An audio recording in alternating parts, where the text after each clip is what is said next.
Welcome to Wealth Well Done. Together, we'll cover a wide range of important topics surrounding money and the impact it has on our lives. From the sophisticated and highly valuable planning techniques of the ultra-wealthy to the commonly underutilized biblical teachings. Together, we'll work to improve our relationship with money and our effectiveness in stewarding it well. Here's your host, Eric Scovill.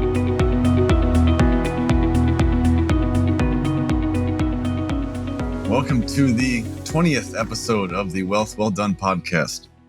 To be honest, I didn't know if we were going to make it here, but we've hit number 20 now. So Wealth Well Done podcast is where we go after the tactical, practical, and spiritual advice to help you do your wealth well done. Last week, we had Jay Link on to discuss God and Mammon, and we got into some good pieces last week here. And Jay, I am real excited to continue that conversation here with this next one. I think this one last week definitely applied heavily to everyone here as we got into stewardship, but this one will probably be some more practical tools as well as some information I'm guessing isn't that well known. So looking forward to this, Jay. Thanks again for being on for this one here.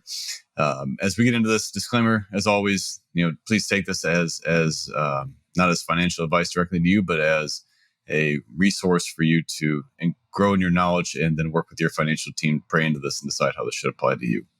So Jay's got a really extensive background. We covered that a little bit last week. We're going to get toward the end of this. We're going to talk a little bit about the organization that Jay has going today and how you can get in touch with him toward the end of this. But I want to jump right in, Jay. Well, you in your literature, in the writings that you have, you dismantle many of the misconceptions around the tithe. And so for the most part, if you ask a Christian today what the tithe is, typically the best answer you'll get is I should give 10% to the church that I go to. Maybe 10% to the place I'm being fed. Is that gross? Is that net? I don't really know. It says the first fruit. Well, what does that mean? Am I giving top line revenue or 10% of the net profit and on with that? Obviously, before tax, after tax, we got to figure out all these things. That's where most Christians go today. Can you summarize how Christians should approach the tithe today? Yes. Let me start by giving you a practical illustration. If your wife, since I'm a guy, if your wife were to say, if you really love me, I want to see a dozen long stem red roses on the kitchen table every Friday at noon. If you really love me, that's the way you can do it. Now, initially you might think, okay, well, that's fine. So you go get a dozen long stem red roses and you leave them on the table to prove that you love your wife. And then next Friday you do the same thing. And the next Friday you do the same thing. And the next Friday you're a little busy. So you ask your secretary to go get them and have them delivered. And before long, not too many months after this, you're thinking this has really not become an expression of my love. It's just become an obligation that I've got to fulfill. And yes, I love her, but it's she's telling me what I have to give instead of me thinking about what I want to give. Well, many times that's what tithing, the concept of tithing, really does. It's the law. I mean, it's written in the law. It's the law for in the Old Testament, and it's when Jesus died on the cross, he died for all that to go away. And I know though people that argue, say, well, this goes back to Abraham, and I'm not going to unpack it. I've written several articles on tithing that's on my website. Even a tithing quiz, 25 questions about tithing. It'd be fun to take it. They are right in on that for any listener. They are really good. And Jay, just go after that right now while we're on that. Where can people find that? If they just go to stewardshiplibrary.org and then just type in up in the search bar, just type in tithing quiz, and it'll take you right to it. And again, the God offerings never were intended. I mean, there's tithes and there's offerings. You hear that phrase all the time. The tithe is your obligation and the offering is what you give because you want to. Well, and I'll just give you some of the flaws with the tithing. You pointed out several of them. Is it on your gross or on your net? Well, they're also putting money away in your retirement plan. So does that mean you should be also tithing the amount that goes in your retirement plan? And they're paying for your health insurance. So should that also be included in that? And you can see it just gets down to ridiculous, to where you're not giving out of love. You're giving by computer. You're giving by calculator. Right. And that's not an expression of relationship. That's just paying a bill. In fact, many people even put their church giving on auto pay like they do their utility bills. Right. Well, and now I don't even have to think about it. It's just being taken care of, and I'm paying God his bill. And you'll even hear this in churches. And again, I'm not criticizing any churches. I'm just saying what I observe, where you'll even hear them during the offering time say, now, if you're a guest here, we don't expect you to be putting anything in the offering plate. This is for the members. You maybe have heard that. Well, let me ask you a question. If giving is an act of worship, why, which it is, by the way, and I got another article I wrote on giving as an act of worship. If giving is an act of worship, why would you be telling people that are visiting your church, we don't want you to worship with us on this part of our worship service? You see, the very way they describe it is, this is the membership dues for being a member of this church. And if you're not a member, then you get a guest pass this week. Right. If you ever become a member, then you're going to have to start paying your dues, and we're going to expect you to pay your dues. And your dues happen to be 10% of your income. And you can figure out what that looks like. And that isn't at all, I think, what the New Testament teaches. I think if there's one verse in the New Testament that is probably the definitive explanation or description of what New Testament giving is found in 2 Corinthians 9:7. Each man should give what he's decided in his heart to give, not grudgingly or under compulsion, for God loves a cheerful giver. That's the New Testament motivation for why I want to give. But even in the Old Testament, nobody would ever go to the temple without bringing a sacrifice. You didn't go to the temple to worship God without bringing a sacrifice. So when you hear churches say that over 50% of our church gives nothing to the Lord in an offering, I'm thinking, you got a serious sin problem. I mean, that's just sinful to say, well, I'm going to come and worship the Lord, but I'm not bringing any kind of a sacrifice. And you notice the word that they use there is sacrifice. That might give you a clue it's something that I'm going to have to do without. I'm making a sacrifice to show you that I love you, as opposed to I'm going to tip you 10%. That's less than we give waitresses when we go out to eat. I mean, Right. come on, Right. Let's be honest. Yeah, and God does a little bit more for us than a waitress when we go out to eat. I'm thinking that's exactly right. So and here's the problem: if somebody is not giving 10% and they're being taught to give 10%, whatever they're giving, they're feeling guilty. Yeah. Because I'm not giving the 10%. In fact, some people even refer to Malachi 3:10. It says, "Look, you're living under a curse if you're not bringing the whole tithe and the stress." He wasn't even talking to the Jews. He was talking to the Levites, that they weren't bringing the 10% of their 10% that they were getting to the temple to feed the priests that were taking care of all the temple things. It's a long story. The quiz will enlighten you, but that. You're not living under a curse, so you're feeling guilty. If you're giving exactly 10%, you're feeling satisfied. I'm giving what I owe, and if you're giving over 10%, you're feeling proud because I've broken through. I'm giving 12% now. I'm giving 15%. I'm giving 20%. Well, let me ask you, which of those questions do you think most pleases God in regards to your giving? Guilt, satisfaction, or pride? You can't. You see, as soon as you say, this is the amount that you're expected to give, you have robbed that person of making a love gift.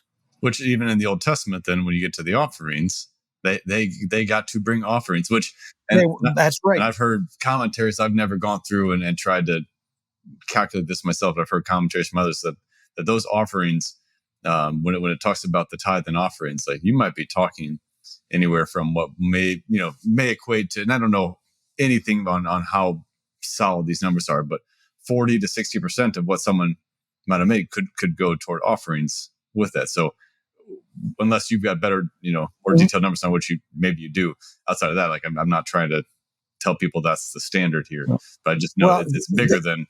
The key. The key word in the Old Testament is free will offerings. Yes. In other words, I'm going to bring what I choose to bring to demonstrate my love and affection for the God who has redeemed me.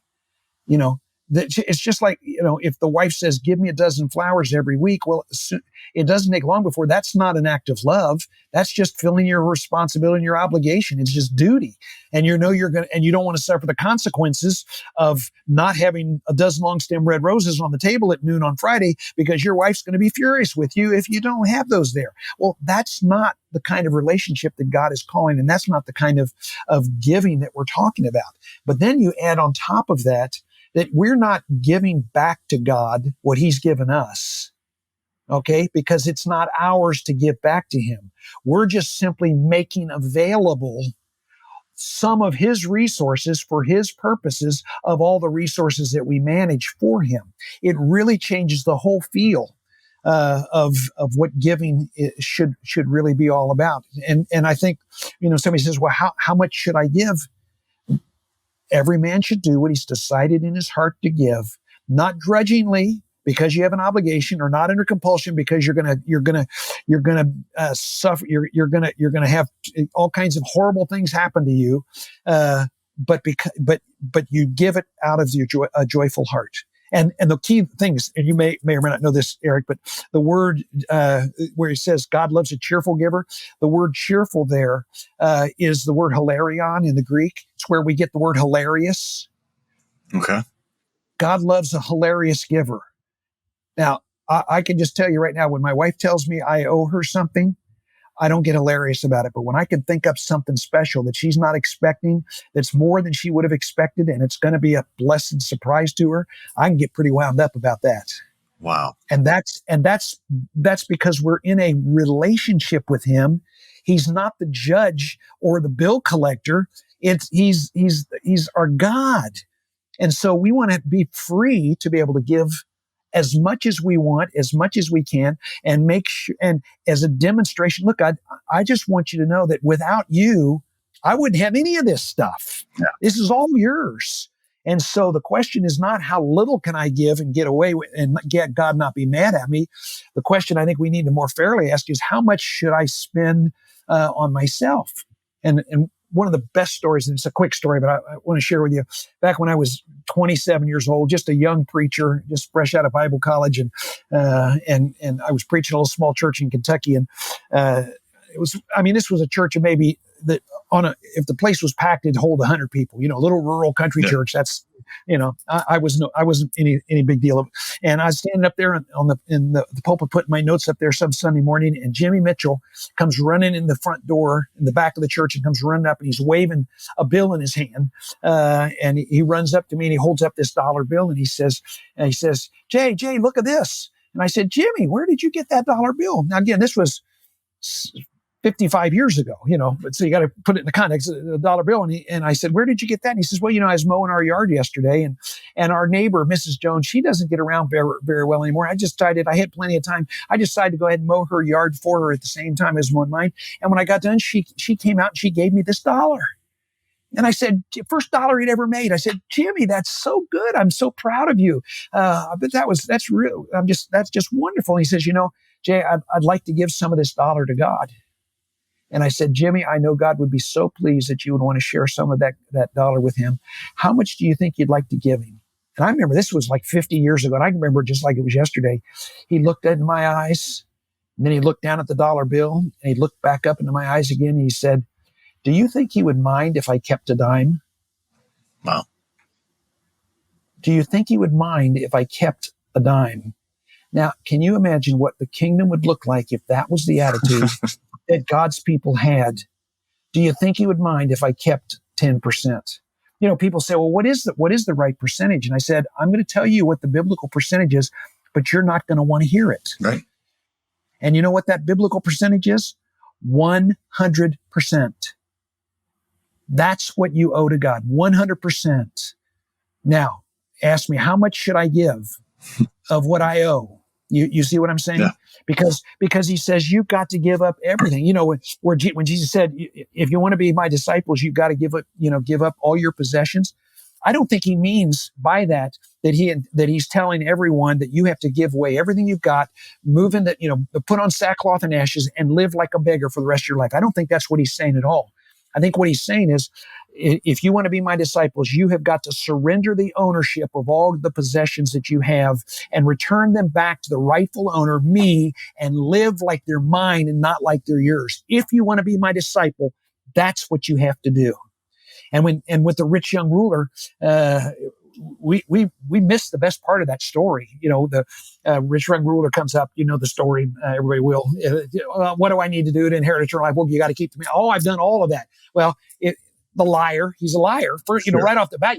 So he's already broken one of the commandments. Thou shalt not bear false witness. But let's just say that he never. He really had. And Jesus said, well, there's only one more thing that you lack. And he said, go sell everything that you've got, give it to the poor, and come and follow me.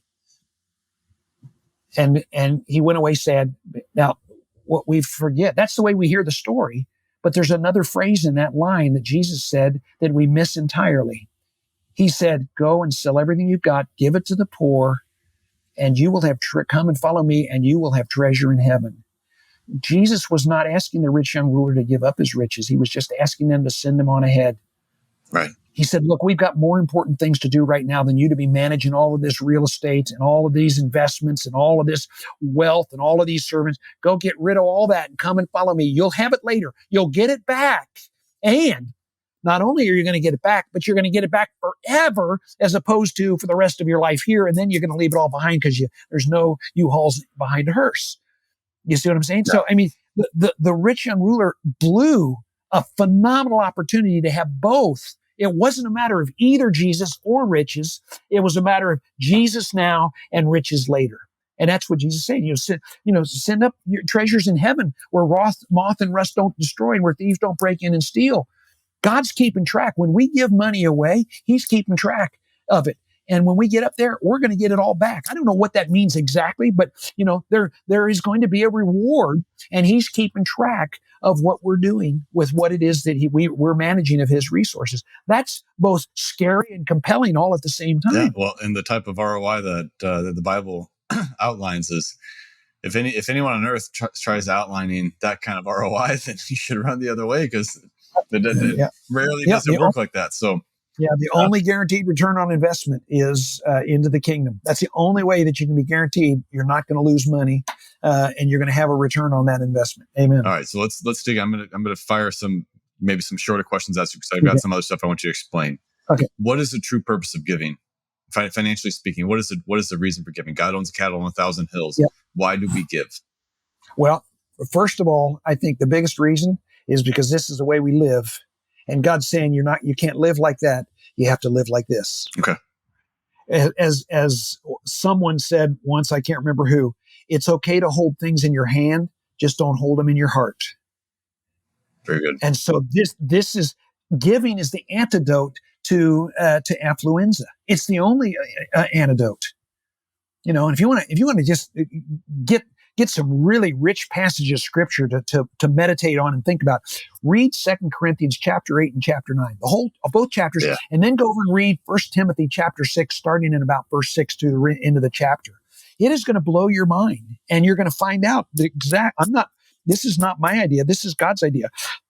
The way that you can prove to yourself and to God that things don't own you is for you to be able to let go of them freely, and to be able to say, Lord, if you want it all today, no problem. Just make it clear, and I'll obey. That keeps it from getting into your heart. Now all you're doing is you're just being a responsible steward. You're keeping it in your hands, and they're open and available for deployment anytime you say that they need to be deployed. And in the meantime, I'm going to try to manage them as carefully as I can and be ready to deploy them later when you give me directions to be able to do that. That is the most fun way to live that you can imagine. All right. So good. All right. We could park on every one of these questions. But I've got more stuff that I want to know for myself, and hopefully the listeners get something out of this too. How do you recommend Christian approaches, dividing their giving between their local church or wherever they're being fed, whatever church, whether it's local or some online ministry, or other godly organizations? How should they? Is there a rule of thumb that they should use to decide how to divide that? Yeah, well, most churches, legalistic churches, would tell you the first 10% belongs to the church, and anything above that you can give anywhere you want to give. It's a nice idea, but it's not in the Bible. Which, by the way, on the tithing piece, we're not taking time on this now. Maybe I'll take some time on another episode. But Jay, in one of Jay's pieces, he does a real great job of illustrating tithing was a land tax, not what we think of as today. So, sorry, that's a no. I'll revisit that later. Yeah. But if you want to just say, if I were to go to the Bible to get an answer to that, it's going to be a little bit boring, because what I'm going to tell you is the same thing I told you before, and that is, God, where do you want me to deploy your resources? And if the church and the parachurch organizations and the Christian universities saw them as all kingdom entities, and they don't have a zero-sum game mentality, but have an abundance mentality, the best thing that you can do is to get your people giving as much as they can to as many places as they're directed by God to give. And I will guarantee any church that if you teach that type of mindset in giving, the church will have more than it has now. Yeah. It'll have more. When I was at Taylor, one of the things that was interesting is I was meeting with some parents in a discussion group that I was supposed to be leading. And I said, Taylor hired me, and they said, you don't have any people that you have to go out and see, and you don't have any fundraising quotas. Your job is to just simply go out and help our people be good stewards of what God has entrusted to them. And we'll just trust God for that will somehow benefit the university. And I said, so I don't care where you give. It doesn't matter to me. My job is to show you how to give and how to give most effectively. It's not my job to tell you where to give. Wherever God leads you to give, that's where you need to give. And one of the gentlemen looked at me and said, if that's really Taylor's attitude, that makes me want to give more to them than ever before. Absolutely. You see? So it's this abundance mentality. We got to get ours before anybody gets theirs. I'm going, that's not even a healthy attitude.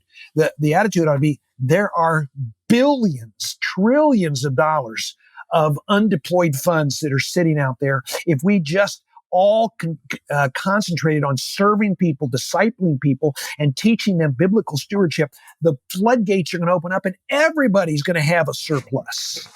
All right. Let me cut you off there. Man, Jay, I want to keep going with this. Okay. The question that got me into that helped me find you in the first place. Obviously, it's the Holy Spirit that helped me find you. But the question was, as I was reading Matthew, Jesus says, "Don't let the left hand know what the right hand's doing when it comes to your giving." Don't let and so we take that as to say, all right, well, do all your giving anonymously through my donor advised fund. It comes through. My name's not on it, my address isn't on it. No one knows that gift came from me, except Charles Schwab, my accountant, and God. But then a couple chapter later, Jesus is now talking about let your light shine before men so they can see your good works. So that's what led me to you. Can you help us understand that? Yeah. First of all, it's in the reverse. Let your light before men comes first, and then Jesus talks about the giving and not letting your left hand know what your right hand is doing. I think the first thing that's important to understand is what Jesus is talking about in regards to not letting your left hand know what your right hand is doing. He's using the Pharisees as a bad example. And he says they go out and they blow trumpets, and they make a big deal about it. There's a big show going on. Everybody's impressed. They get the applause of men. And he says they have their reward in full. Do you understand what that means? Your giving isn't credited to your kingdom account. It's credited to your own account. So if you make a gift to an organization and they put your name on a building, Jesus would say, you have your reward in full. You have your reward in full. You've gotten the recognition you wanted from men. And then he goes on to say, don't do that. Don't be doing your giving to show off so that people will be impressed with you and how generous you are. And say, don't let your left hand know what your right hand is doing. Now, that's obviously figurative, because I don't think it's possible for me to do something with my left hand. My right hand doesn't know what's going on. I mean, I only got one common brain and they're both connected the same thing. So it's figurative language. And if you look, he in all three, when he talks about all three in Matthew chapter 7, he gives us three examples And in all of them, he says, do it in private. Pray in private, fast in private, give in private. Don't be using it as a show.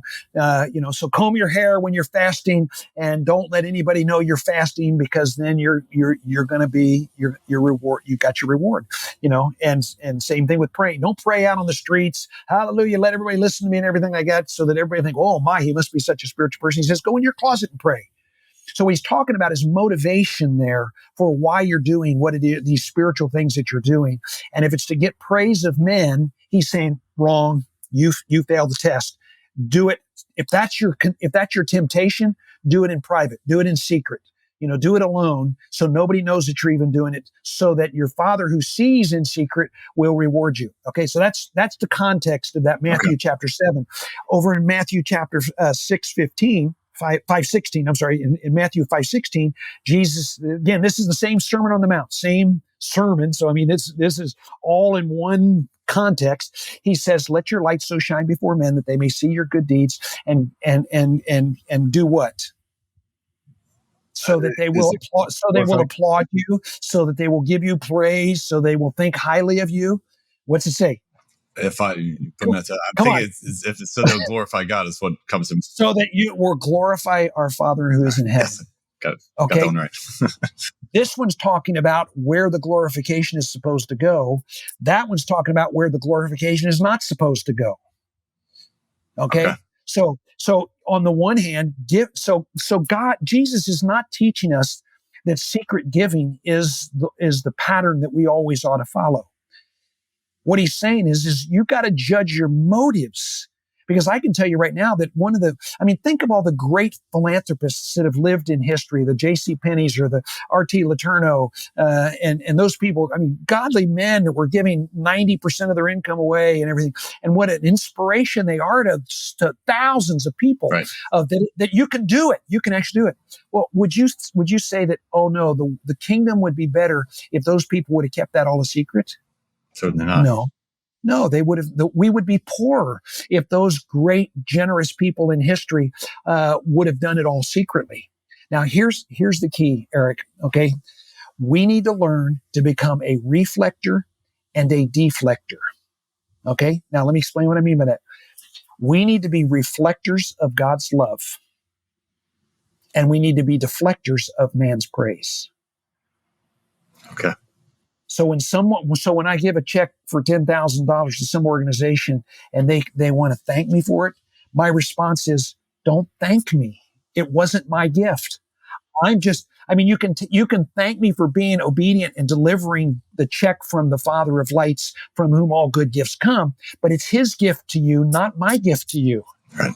You see? And so we're able to deflect that and say, if you want to thank someone, thank God. That's Matthew 5:16. Do your good works in such a way that they'll see do your good deeds in such a way that they'll glorify your Father who is in heaven.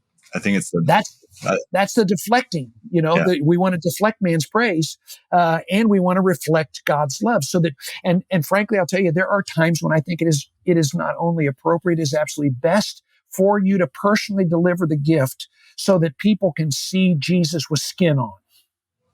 Yeah. Do you understand what I'm saying? Yes. So that they actually, it's not like, well, someone somewhere out there in the Ethernet world, something showed up and everything. No, look, I'm looking at Jesus with skin on. Jesus with skin on is delivering this gift. Now, I think the whole key is, does it inspire them and encourage and bless them, or does it embarrass or humiliate them? If it's going to embarrass or humiliate them, like sometimes giving to the poor can be, it's better for them not to know, so they're not going to say, well, I'll be indebted to you forever. Well, that's the worst thing you could possibly say to me. I don't want you to you don't be indebted to me at all. You're not indebted to me. But on other times, I want to make a gift, and I want them to know where the gift comes from, because I'm going to hold them accountable to make sure they use that gift for the way that I gave it. Yeah. And if they don't know where it came from, there's not a whole lot of accountability there. You see what I'm saying? Oh, yeah. So I think there's times when you would give anonymously, and I think there's times when you wouldn't. And you know how to decide which is which? Ask the Father of lights how he wants his gift delivered. Just ask him. And that is really good. Thank you, Jay. There's Bruce Wilkinson has this book. I think this one is You Were Born for This, I think is the one. And in the beginning, he shares a story of him giving, I think, to a waitress, and he talks about he gave it out. This isn't from me. This is a friend who told me to look for this opportunity. And basically at the end, he describes, this is God's pocket. That's how he calls it. So it's God's pocket. So yeah, I think that's really good. All right, I want to dig into one more piece, getting a little bit technical here.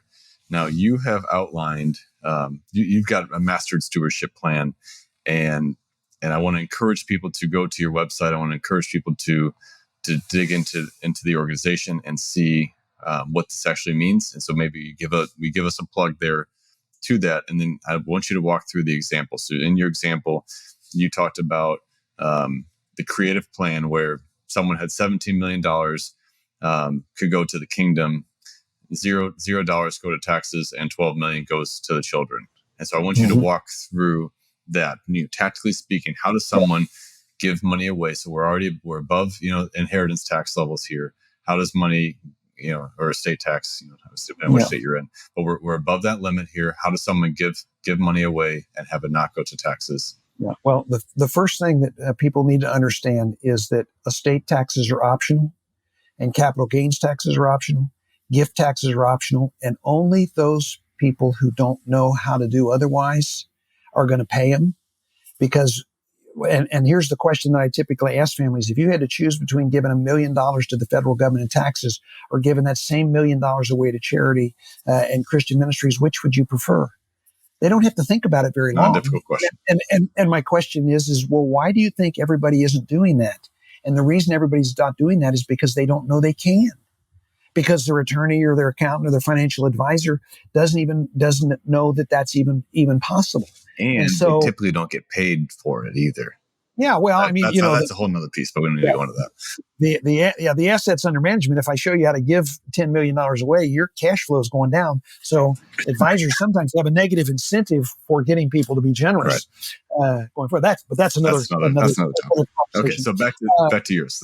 So the stewardship planning process is a service that I built 40 years ago in walking families through a very careful and intentional process. And I will tell you that the stewardship planning process is far more a spiritual exercise than it is a financial or a legal one.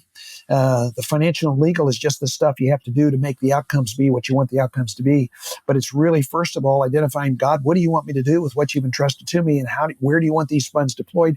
And who's going to steward these resources after I release them? And are they going to be good stewards of the resources your resources that I'm turning over to them to manage?